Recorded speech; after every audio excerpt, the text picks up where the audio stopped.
Hello, it's great to be back. I see a couple of you have already left me messages. I'm getting reacquainted with using all of this hardware and software, so give me a couple of moments here. Thank you, Mr. White, for being here. I have missed you. I'm so glad to see that you are here, and I'm going to wait a few moments for some more people to join us. Let me move this where I can see I'm trying to see what's going on online as well as what I'm doing in here.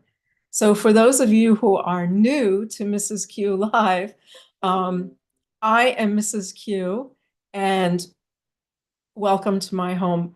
Especially welcome to all of you who found Mrs. Q Live during the days of COVID when I first began doing my show. If you are with me tonight, thank you so much for returning. Thank you to my customers, my social media followers, and a big thank you to those of you who listen to me Sunday nights on Republic Broadcasting Network. It's great to kind of see you. Please keep in mind that if you leave messages on YouTube and Facebook, I can see them right here. I have a chat window here that shows me your messages. Hi, Keenan. It is so good to see you. I've been getting your messages over time. Thank you very much.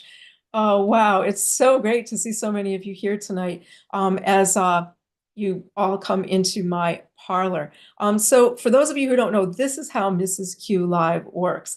I am historian Karen Quinones, and I specialize in Revolutionary War history, specifically history of New York City, but mostly history about the founding of our nation. And I've been doing that for more than 20 years. And I did start this show during COVID, so I guess that would be about almost 5 years ago now. It did very well. And when I went back to doing my walking tours, I didn't have time to do the show anymore, so I suspended it. But many of you might know that I've moved out of New York, so I have time. I'm not doing my tours. So here I am live, Mrs. Q Live. I hope you'll join me every Thursday at 8 p.m. here on YouTube or Facebook if you're watching on Facebook. And of course, if you miss it, you can always watch it again later. So who is Mrs. Q on Mrs. Q Live? That is me. I am Mrs. Q. I am a merchant lady in colonial New York City. The year is 1770. It is January, and we're going to speak about events happening here in New York in the new year. I am a merchant who inherited my business from my father, who created it. I am married to Mr. Q, of course. Mr. Q. Oh, hi, Rita. It's good to see you too. Mr. Q is a fur trader. He's not any type of fur trader. He is a Spanish fur trader, and Mr. Q and his family are here in America from Spain. I hope you all do know that not all of us here consider England to be the mother country. Many of us are from other places. Many of us are from England or Scotland or Ireland. Many are from other places as well and do not have a family heritage connected to England and really don't have that feeling that England is our mother country. Mr. Q's family would fall into that category, and mine as well, as my family is from Rome, and my father's father was a Roman merchant in London. And that is how my father made his way here to America. Unfortunately for my father, he had no sons to take over his business, only two daughters. And he had to choose one to be his apprentice, and he chose me, which was just as well because, I never did very well at all those girl type things. My sister was much better than that at that. And my sister also, I should say, married very well into that Van Rensselaer family in the Hudson Valley. My sister, Mrs. Van R, is very well connected. My sister, of course, had the fine manners, and she enjoyed dressing up, and she enjoyed doing all of the things that young ladies should do. And I did not. I very much preferred to be in the shop with my father, learning to keep the books, learning to handle inventory, loved going out on the ships with him and receiving orders. So my father chose me to replace him when he found it time to retire into the Hudson Valley and leave the business in someone's hands. So I am Mrs. Q, merchant of Hanover Square, and Mr. Q and I are very, I would say, well known in the town because of my shop and because he is a successful fur trader. We know most people. It's a small town. not very big, just a little mile triangle here on the bottom of Manhattan Island. So of course, we all do know each other. I should also mention that Mr. Q, besides having Spanish as his first language, also speaks a number of Iroquois and Algonquin dialects in order to help him in his fur trading adventures. So Mr. Q is very adept at languages. I am very adept at business and numbers, so we're a little bit different there. I do, of course, have to honor Mr. Q for being kind enough to marry me, as no one else wanted me. So really, no one wants a wife like me. So it really is quite generous and wonderful of Mr. Q to take me as his wife and love me as he does, and loves me for who I am. So I'm very grateful to Mr. Q for that. Mr. Q is not here tonight, and I apologize for him not being here to greet you when you arrived, as he is a few blocks away at the Merchant's Coffee House at a big meeting that's taking place concerning the various activities that have been happening here over the last few weeks, which really started last year, which we could say really started about 5 years ago. So I don't know if you had any problems getting here tonight, if there are still guards in the streets, soldiers walking around, but some of you may know that very recently we had a disgraceful, violent outbreak here in our neighborhood, Golden Hill, a little bit away from here. We don't live in Golden Hill. Between soldiers and residents. And seemingly for no reason, the soldiers pulled out their weapons and began attacking innocent civilians in this town. How outrageous is that, I ask you? People had to defend their lives and their families. People picked up anything they could think of, clubs, swords, halberds, axes, to defend themselves against these horrific tyrants. Now, miraculously, no one was killed, but a number of people were seriously injured. And one of the ladies in the town said that she was walking home and a soldier was bayoneting her through her skirts as she was trying to run home, and that as she got home and closed the door, the bayonet was still coming through the door. Can you imagine such a thing, ladies? Can you imagine such a thing? Well, of course, Mr. Q and the men of the town are outraged at what has happened, and they're having a big meeting at the Merchant's Coffee House tonight. I'm not there because, of course, you know, politics is the purview of the men.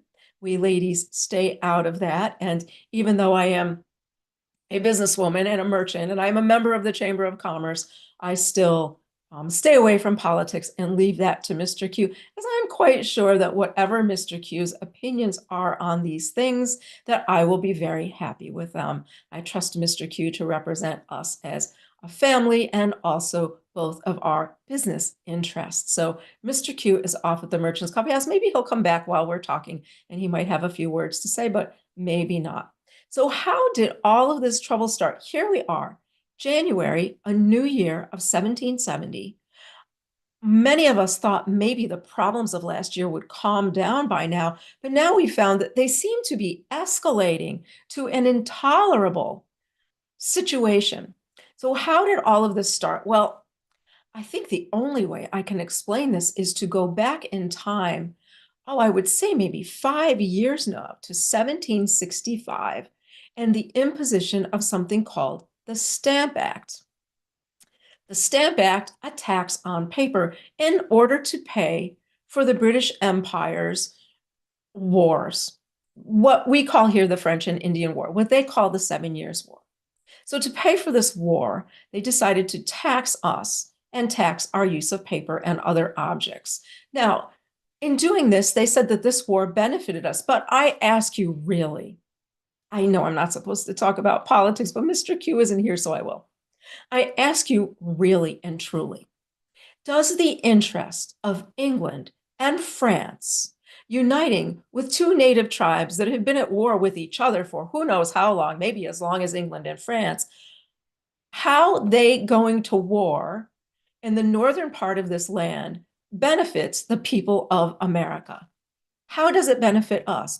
All it benefits are the aristocrats in England who feel a sense of joy and accomplishment by expanding the empire by using war in any manner they can think of to expand the empire. Makes I suppose in their drawing rooms, it makes them feel good to have defeated others at war. Now, as much as I respect Mr. Pitt, and I will be speaking a little bit more about him later, as much as I respect Mr. Pitt, it was his outrageous spending on this French and Indian War that caused England to get into the financial situation they found themselves and then turn to us to try to get them out of their problems. So, for some reason, the Parliament, who caused this financial hardship on themselves by spending more money than they could afford to fight a war that no one needed, turned to us to pay for the war. And do you recall, isn't it true that when the king spoke at the end of the war and spoke about the treaty with Paris, that he failed to thank us for our participation in that war and everything we did to benefit England, including my own father, Mr. C, who fought in that war. And many of you, I'm sure, had brothers, fathers, or grandfathers, sons who fought in that war. We got no thanks from England. What did we get instead? A tax to help them pay for it.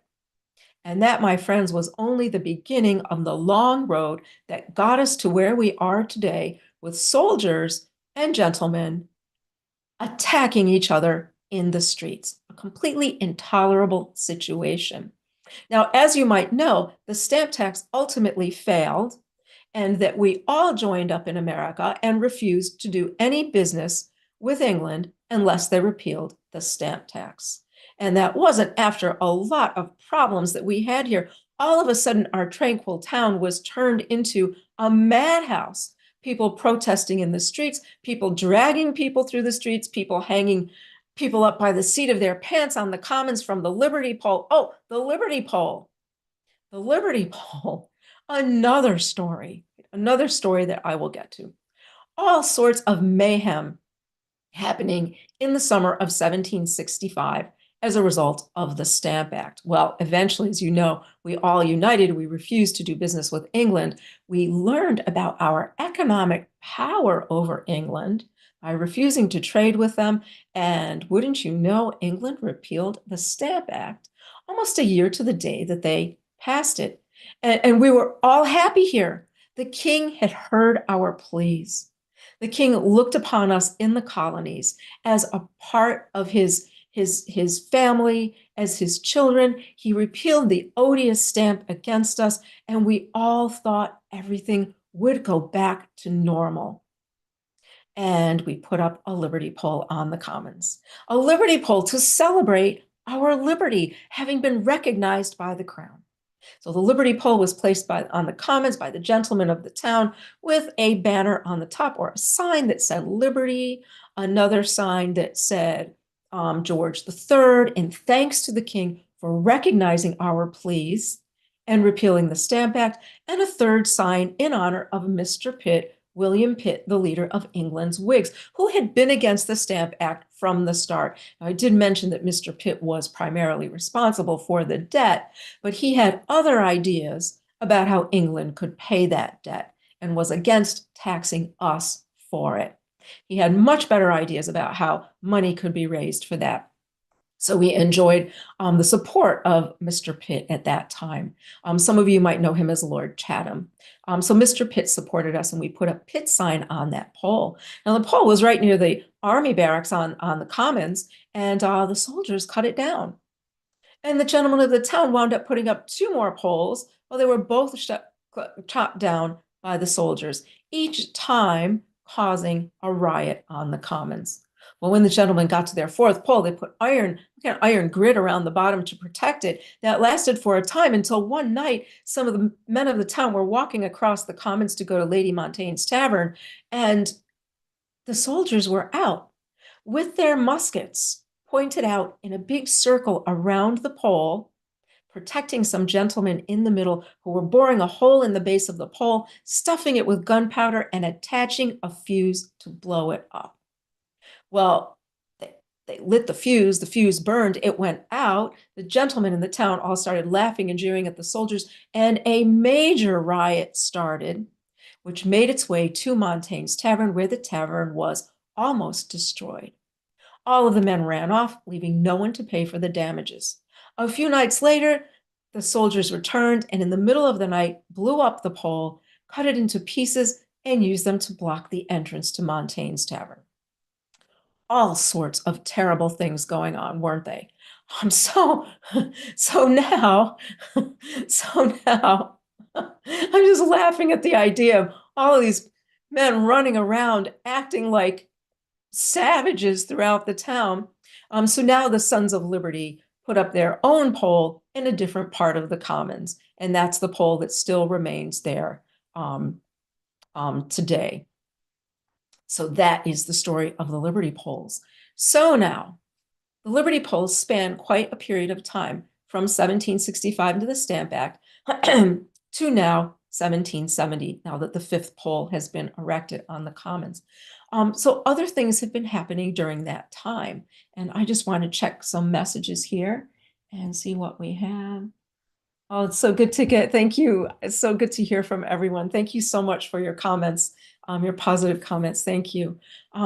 So we won on the Stamp Act. As I said, we used our economic might to teach England a lesson, and we were happy that England repealed the Stamp Act. But, you know, there might be some gentlemen in the Parliament, I will not name names, who may not be the brightest candles in the room, but they're still clever. And they came up with a clever idea. And that clever idea was that they would now require us to tax ourselves for the soldiers, right? Our objection to the original stamp tax was that the Parliament taxed us, but we did not vote for anyone in the Parliament. Since we had no representation in the Parliament had no right to pass a revenue tax on us. And you know, the rallying cry against England was no taxation without representation, as we have none in the Parliament. So they got clever and they decided that they would still get the tax by requiring our elected legislatures to tax us. Please remember that although our governors in America are all appointed by the Crown, that our legislatures, I think at least in most of our colonies, here in New York, it's true, we elect our own legislatures. So the idea was, well, the people who you elected will tax you for the support of the soldiers. Now, let me add here that New York, because of our geographically strategic location, has the highest concentration of British soldiers of any place in the American colonies. More than 60% of those soldiers are barracked here in New York. They're easy to transport by water, and that would put an undue burden on the colony of New York, as that we have more soldiers than anyone else. Well, the colonies initially, we all joined up again and said, well, just like with the stamp tax, we will not abide by the Quartering Act. We will not raise any money. We will not abide by the tax and raise the money for the Quartering Act until last year's elections. And this, my friends, is where things get, I can't even think of a word to describe it. You'll see what you think for yourself. This is where things get terrible. Last year, we had elections to our New York Colonial Assembly. And please remember that elections are not secret. One votes, and the vote is entered into a register, and everyone can see how a person voted. So I ask you, if you work for a family, if you're employed by someone in a family that has a strong political commitment, and you vote opposite to their political commitment, do you think you might lose your job? If you are a tenant farmer, do you think you might lose the lease on your farming area, on your property, the lease on your farm? What other kinds of things do you think could happen? If you're an artisan, if you're a tailor, and you vote against the way a powerful family leans, do you think you might lose business? What if you're a printer? Anyone, any artisan. So this becomes a bit of, a problem when voting, and that people are apt to not vote their heart or their mind or what they believe is best. They're apt to vote for what is safe. And this is an issue I'll talk about again in a few minutes. That is going to lead us into something else. So the elections happened, and a new political faction took over control of our legislature. So the old control was the Livingston family, and we are now under the control of the Delancey family. Many of you might know that the Livingston family is associated with a great deal of rebellion against the crown, and the Delancey family is highly loyal to the crown. So the makeup of the legislature changed, and as a result, they appropriated money for the troops. Now, not just any amount of money, they appropriated 1,000 pounds sterling, which the colony doesn't have, plus another 1,000 pounds sterling to be raised by banknote. Who knows even if the crown will approve of that part of the idea of funding. But the big problem with them doing that is that New York broke the unity of the colonies. We can only stand against England if we are united together. And with New York now breaking that, putting, cleaving those colonies apart, putting a crack in the way we're united, might just cause other colonies to change their mind as well. So the other colonies now united against us and printed all sorts of awful articles about us in the newspaper. Such a tragedy in that we were the first to create our Sons of Liberty, our Committee of Correspondence to stand against the Stamp Act. It was 200 merchants here in New York, me included, who declared we would not do business with England. 200 of us. What an honor we were during the Stamp Act, and how sad and embarrassing we became as a result of the Quartering Act. Philadelphia, what a second-rate city. Maybe the only city maybe more provincial than Philadelphia might be Boston. I mean, that we would have to endure insults from cities not even up to our New York standards. Philadelphia sent us a note. Please send us your Liberty Pole, as it seems by your behavior that you no longer have a use for it.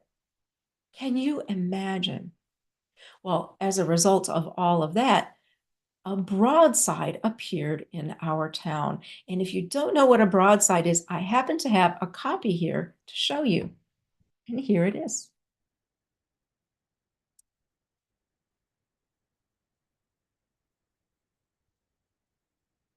And there is our broadside. So if you're not familiar with what a broadside is, it's a large piece of paper with an article printed on it.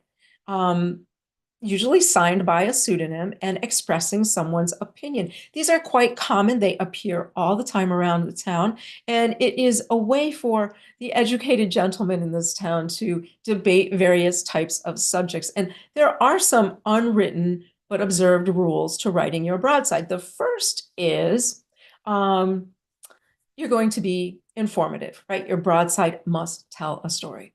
The second is you will never be what's called objective.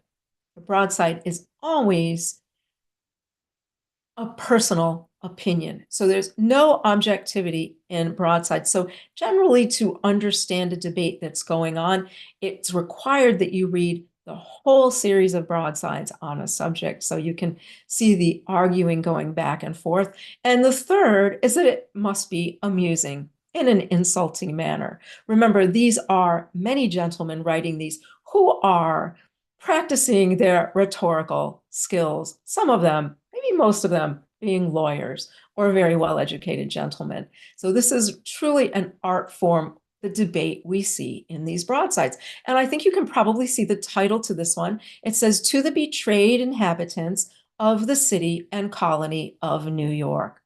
And it is 2 pages long, and signed a Son of Liberty. Now, the fact that it's 2 pages long tells us right away that someone with a good deal of money financed this broadside. One is expensive enough to print, but two, oh, by the way, you must pay for these yourself.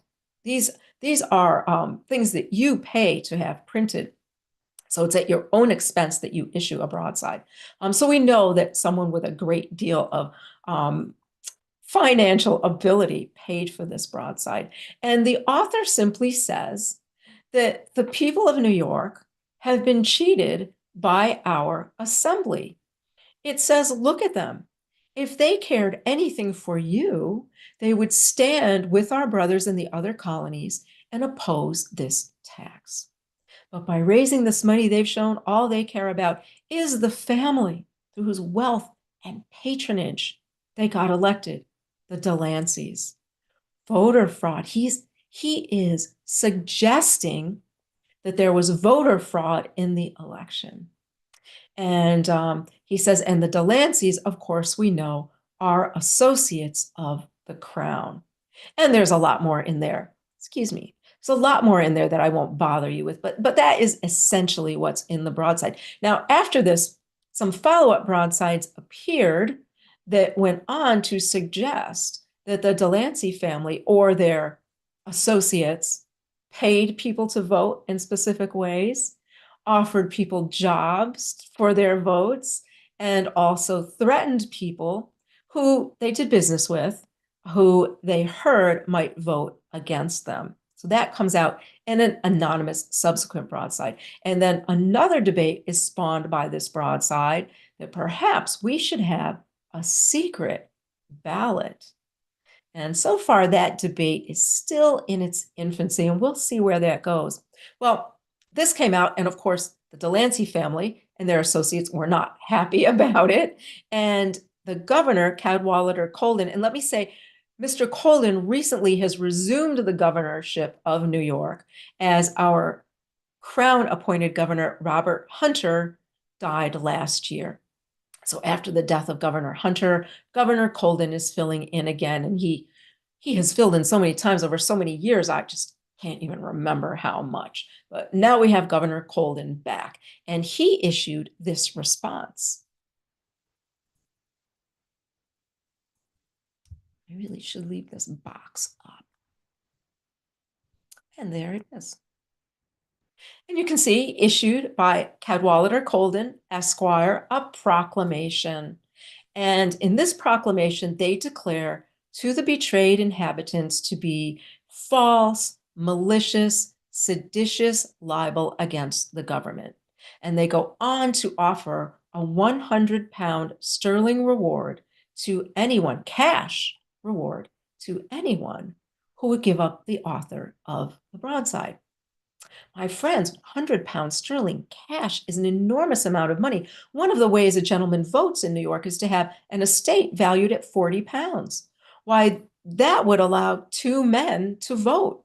It's a tremendous amount of money. And some time passed, and eventually a young man came forward and said that he did not know who the author was, but he did know where it was printed, as he was an apprentice in the shop. And everyone in that shop, including the owner, Mr. James Parker, were arrested and locked up in Fort George in separate cells and interrogated by British officers. Well, Mr. Parker said, fearing for his life, he gave up the author of the broadside. And the author of the broadside was, or I should say is, Captain Alexander McDougall, someone known very well to me and to my father as well, as Captain McDougall is one of the, or has been, is now a merchant and gentleman himself, but in his younger days was one of the most sought after ship captains in this harbor. Now, Captain McDougall is a completely, like my father, self-made man. Every Spanish dollar, English pound Captain McDougall has, he earned himself by working for it, as did my father, as did Mr. Q's father, as did many of the men of this town, and ladies, those ladies who also work. So how much of a problem do you think these self-made men who feel they owe no allegiance to the Parliament of England, how much trouble do you think they are for England? Well, they're a lot of trouble. They're a big problem for England. Exactly what they would like to see fewer of here. Well, at a meeting of the Chamber of Commerce last year, in which I was in attendance, Captain McDougall gave a rousing speech suggesting we separate from England. Now, this is still a shocking idea for us here in 1770, although there have been rumblings about it since I was a girl for a very long time. Well, Captain McDougall got up at the meeting of the Chamber of Commerce and he explained, if the king and lords of parliament only seek to enslave you by taxing the wealth you yourselves created, what do you need them for? Look around you. We are proof of what can be attained with our own hard work and determination. Everything we have here, we have built ourselves with no assistance from the king.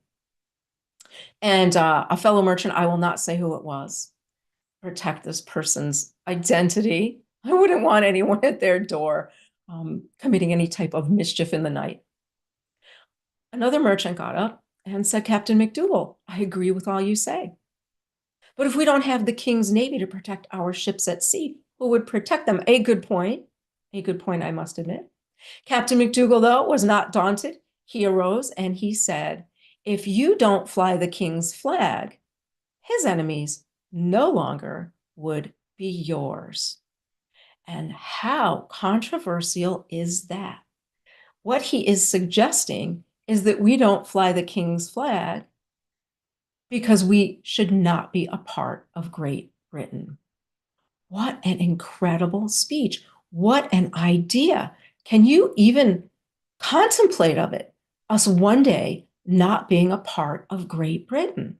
Why, Mr. Q, of course, thinks this is a marvelous idea, but I myself am, I'm not so sure. This is a very radical idea. What would we be if we were not part of Great Britain? Now, I know I mentioned that I have no affinity to England as my mother country, as my family did not come from there, but they certainly are our mother country in the way of law, in the way of military protection, in the way of our legal culture, everything, everything.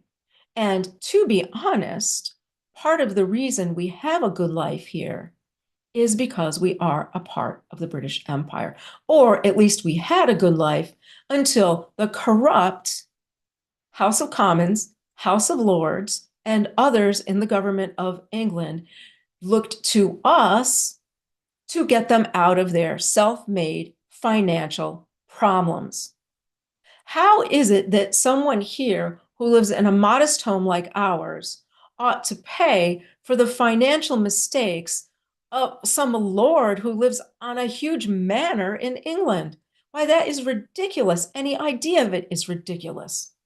So until that time, I suppose we were very happy to be a part of England. But as that idea increases, that we should be responsible for their financial problems, I think we'll see more and more problems here. You know what? It wouldn't even surprise me if at some point they decided to make us help one of their corrupt companies get out of debt, the way things are going. Well, anyway, after Captain McDougall's speech in the Chamber of Commerce, and then the revelation that he was the author of the broadside, he was arrested. Captain, of course, had a bail hearing. He's a wealthy man with many wealthy friends. He could have paid any bail that they set, but instead of paying the bail, he got up and announced that he would rather go back to jail for the cause of liberty and freedom.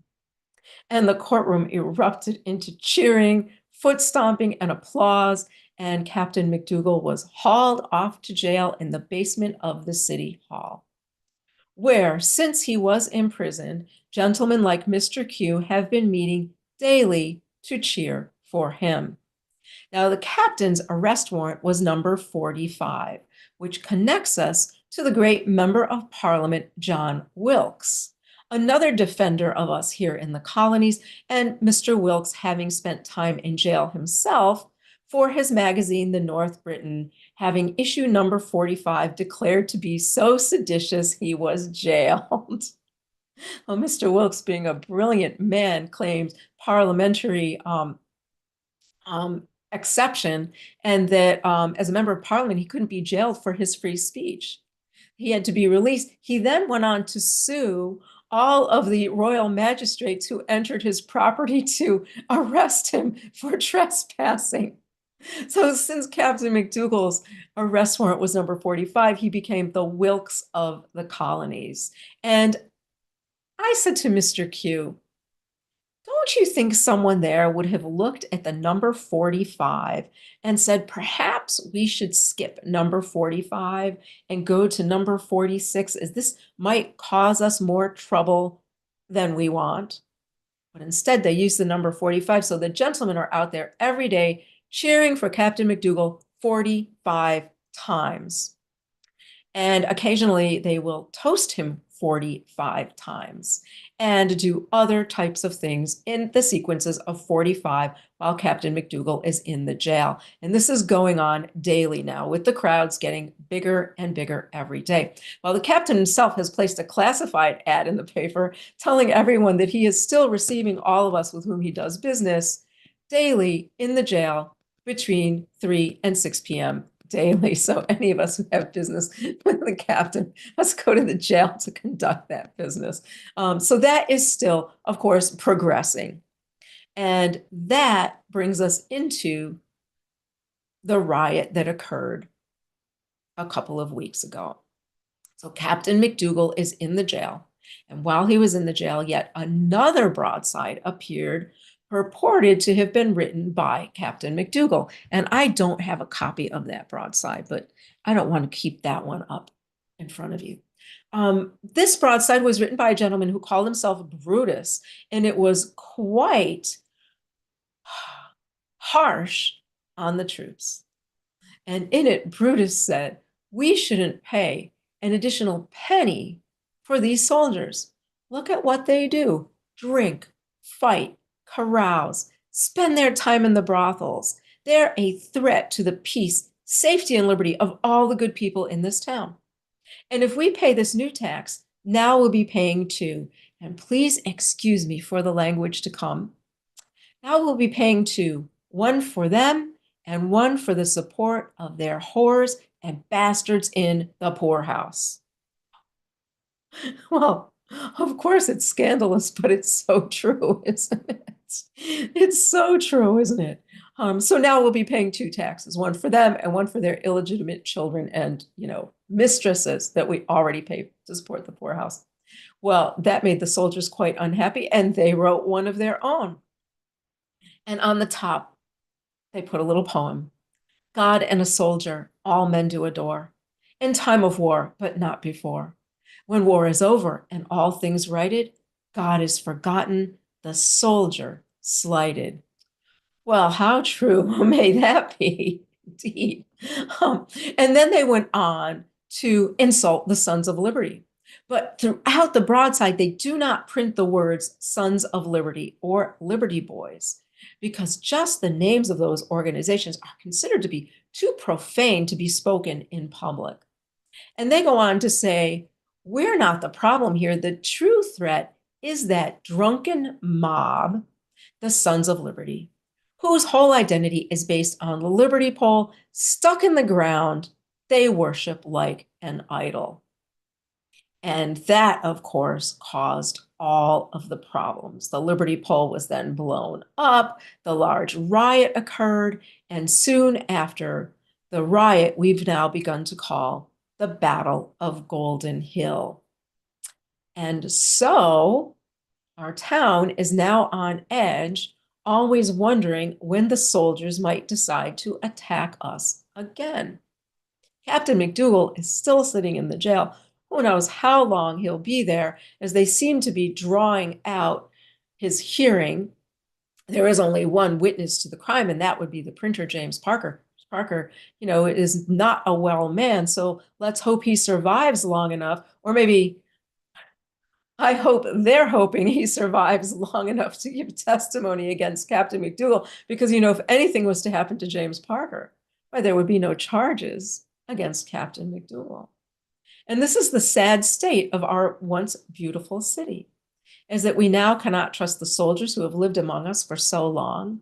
We now have hard feelings toward England, who we once considered to be our protectors and our friends, but now we see as just them looking at us as something to exploit to help them get out of their financial problems.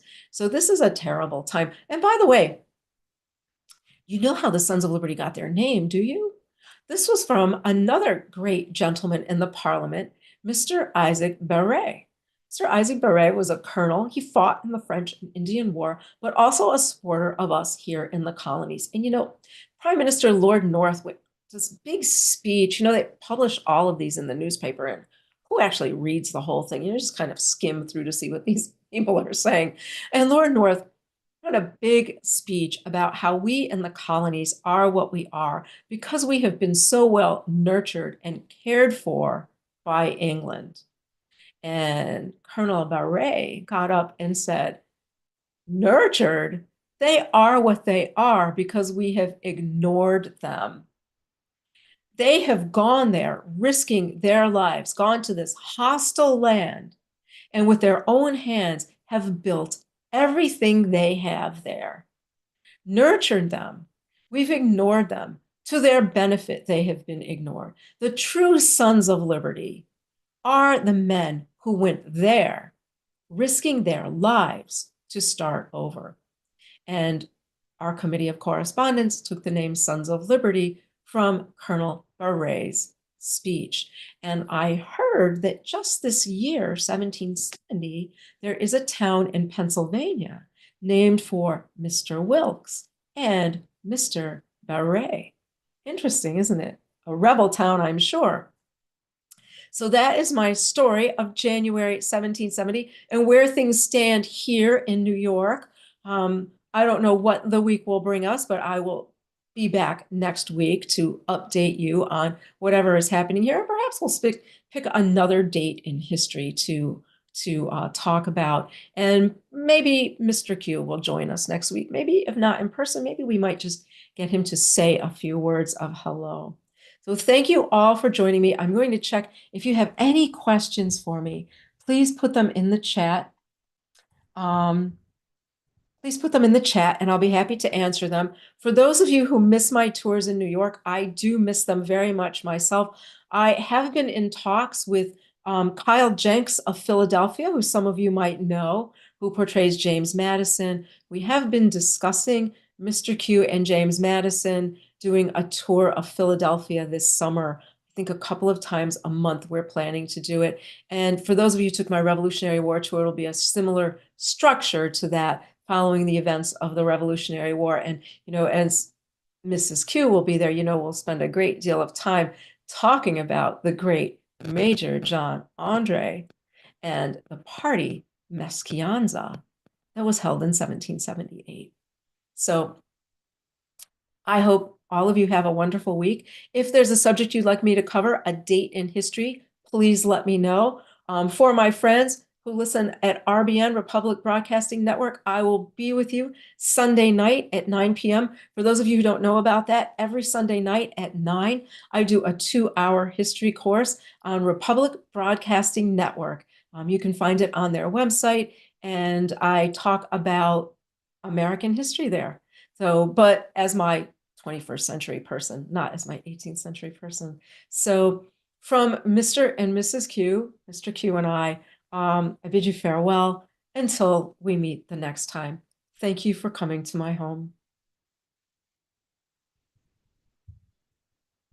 Oh, Miss Donovan, thank you. It's been a long time since I put on all this makeup. Came out pretty good. Needs a little tweaking, but came out pretty good. Thank you.